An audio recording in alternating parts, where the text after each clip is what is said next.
Right. Let's have a look at this squad, this England squad. Your thoughts, Lawrence? Start with the forwards. I think up front, you know, when you're winning so many games, it's quite settled. I think Eddie Jones, through injuries, no Billy, no, you know, a few other players missing. I think he was able to experiment a little bit. Up front, we know that we've got very solid foundations with the likes of Itoje, Launchbury, Vunipola brothers, Laws. I think for me, it was a question of, you know, which players actually push forward. And I'd just like to talk about a couple of other players. Nathan Hughes obviously picked up an injury in that first game. He's still very much part of the action. Really impressed with Sam Simmonds. Eddie Jones says he needs to eat a bit more. I think he's... Mako, maybe you can help him on that front. But he's, he, for me, performed brilliantly. I'd love to see him in the open side position. Obviously, Underhill, you know, again, didn't necessarily see as much of him because of injury.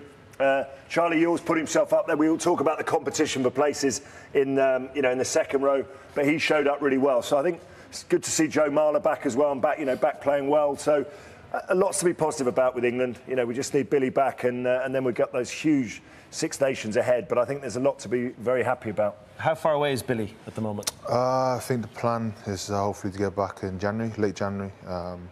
But he's obviously pushing to kind of get a bit back earlier, so he's just a bit bored of doing weights and rehab by himself. So, but no, he's going well, and his legs are progressing well. Oh, good stuff. Oh, it's back. OK, the backs, well, I think, you know, the half-backs, the nines are set. These guys are going to go to the World Cup, bar an injury. Maybe Robson pushes his way in. Maybe Chudley, actually, as well. Exeter, still think he's a fantastic nine. The discussion between where does Farrell play, I think that really balances out with who he ends up alongside. Does Teo come into the midfield? Lazowski had a good showing, particularly when he came on. So I think that could possibly interchange, but the one person that won't change is that guy. He will be in a shirt of 10 or 12 come the first game, all being fit. The biggest mover for me, I thought, was Johnny May. Now, I put him that way because he doesn't know where he's running on the pitch.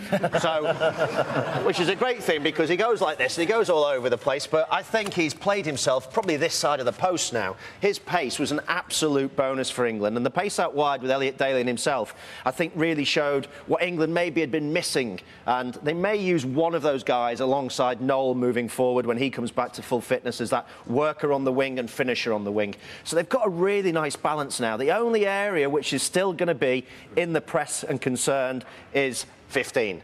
So Brownie got injured in the first game.